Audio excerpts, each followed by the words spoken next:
बच्चे को जन्म देते हुए माँ का इंतकाल हो जाता है। लेकिन शौहर को उसकी बीवी की नसीहत याद होती है कि इस बच्चे का ख्याल रखने।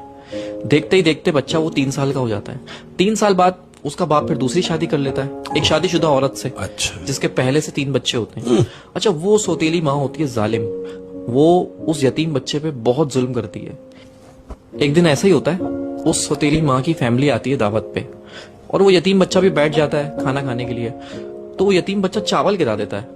तो उसकी सौतेली माँ उसको उठाती है, उसको 2 थप्पड़ मारती है और फिर उसकी चावल की प्लेट के साथ उसको बालकनी में बिठा देती है, सर्दियों की रातों में शीशा बंद करके, अपने बच्चों से हटा के। अब शौहर ऑफिस से आता है तो कहती है कि आप बैठे, मैं आपको खाना लगा देती हूँ।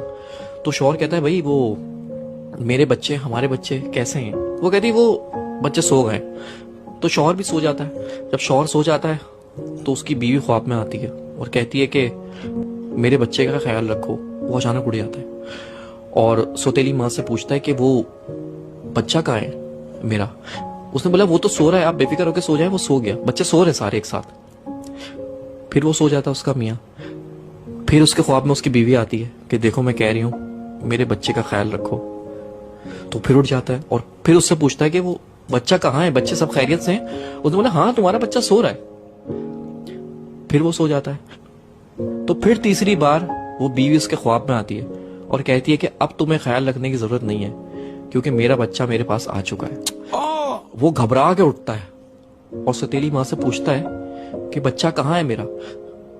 जाके देखता है कमरे में तो 3 बच्चे सो रहे होते हैं, लेकिन वो बच्चा नहीं होता जो उसका सगा है।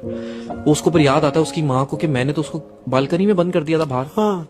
तो जैसे ही जाके वो बालकनी का शीशा खोलता है तो वो 3 साल का बच्चा चावल की प्लेट लेके और अपना मुंह घुटनों के अंदर दबा के बैठा हुआ होता है। जब बाप उसको जाके हिलाता है तो वो मर चुका होता है।